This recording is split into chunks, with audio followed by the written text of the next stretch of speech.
आज का पहला पाठ गणना ग्रंथ अध्याय 21 पद संख्याएं 4 से 9। जब किसी को सांप काटता था तो वह कांसे के सांप की ओर दृष्टि डालकर अच्छा हो जाता था। यात्रा करते करते लोगों का धैर्य टूट गया और वे यह कहते हुए ईश्वर और मूसा के विरुद्ध भुनभुनाने लगे, आप हमें मिस्र देश से निकालकर यहाँ मरुभूमि में मरने के लिए क्यों ले आए हैं? यहाँ ना तो रोटी मिलती है और ना पानी। हम इस रूखी सूखी भोजन से उब गए हैं। प्रभु ने लोगों के बीच विषैले सांप भेजे और उनके दंश से बहुत से इस्राएली मर गए। तब लोग मूसा के पास आए और बोले, हमने पाप किया, हम प्रभु के विरुद्ध और आपके विरुद्ध भुनभुनाए। प्रभु से प्रार्थना कीजिए कि वह हमारे बीच में से सांपों को हटा दे। मूसा ने जनता के लिए प्रभु से प्रार्थना की और प्रभु ने मूसा से कहा, कांसे का सांप बनवाओ और उसे डंडे पर लगाओ। जो सांप द्वारा काटा गया वह उसकी ओर दृष्टि डाले और वह अच्छा हो जाएगा।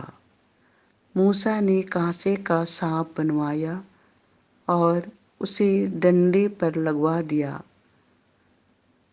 जब किसी को सांप काटता था तो वह कांसे के सांप की ओर दृष्टि डालकर अच्छा हो जाता था।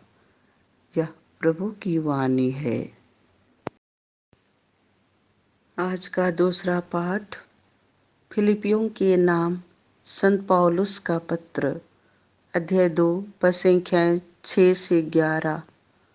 उन्होंने अपने को दीन बना लिया है, इसीलिए ईश्वर ने उन्हें महान बना दिया है। यद्यपि यीशु मसीह ईश्वर थे और उनका पूरा अधिकार था कि वह ईश्वर की बराबरी करें, फिर भी उन्होंने दास का रूप धारण कर तथा मनुष्यों के समान बनकर अपने को दीनहीन बना लिया है। और मनुष्य का रूप धारण करने के बाद वह मरण तक, हाँ क्रूस के मरण तक आज्ञाकारी बन गए। और इस प्रकार उन्होंने अपने को और भी दीन बना लिया है, इसीलिए ईश्वर ने उन्हें महान बना लिया है और उनको वह नाम प्रदान किया है जो सब नामों में श्रेष्ठ है, जिससे यीशु का नाम सुनकर आकाश, पृथ्वी तथा पाताल के सब निवासी घुटने टेके और पिता की महिमा के लिए सब लोग यह स्वीकार करें कि यीशु मसीह प्रभु ही है। यह प्रभु की वाणी है।